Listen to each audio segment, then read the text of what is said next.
মানব সভ্যতার দোলনাখ্যাত প্রাচীন মেসোপটেমিয়া সভ্যতার এক ঐতিহাসিক পুণ্যভূমি। টাইগ্রিস ও ইউফ্রেটিস নদীর তীরে গড়ে ওঠা এই দেশটিতেই সূচনা হয়েছিল পৃথিবীর প্রথম লেখার নিয়ম, চাকা এবং প্রাচীন আইনের।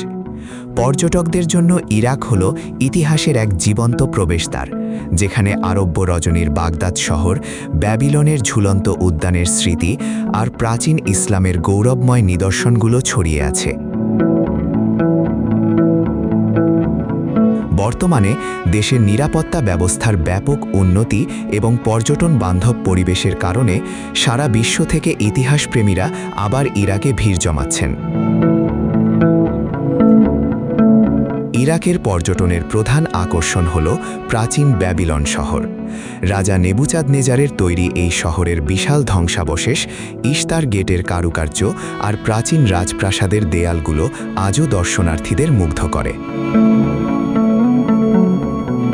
অন্যদিকে রাজধানী বাগদাদ তার ঐতিহাসিক মোতানাব্বি স্ট্রিট, প্রাচীন মাদ্রাসা আল মুস্তান সিরিয়া এবং টাইগ্রিস নদীর তীরের প্রাণবন্ত সংস্কৃতির জন্য বিখ্যাত।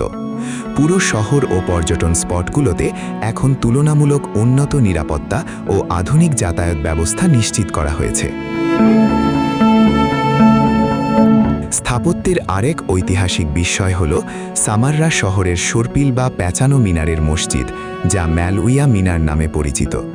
নবম শতকে তৈরি এই মিনারটি ইরাকের এক অনন্য প্রতীক।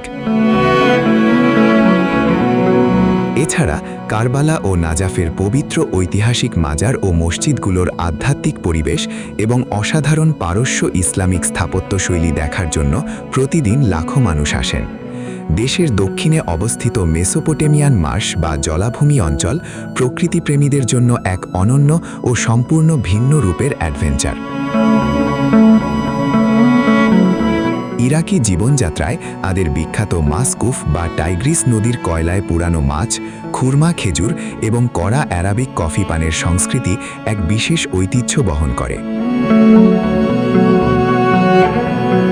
এখানকার মানুষের অবিশ্বাস্য মেহমানদারি এবং বিদেশিদের প্রতি উষ্ণ অভ্যর্থনা যে কোনো পর্যটকের হৃদয় ছুঁয়ে যাবে।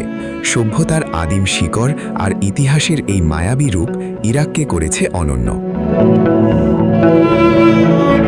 এবারের বিশ্বকাপে কোন দল সাপোর্ট করছেন তা কমেন্ট বক্সে লিখে জানান।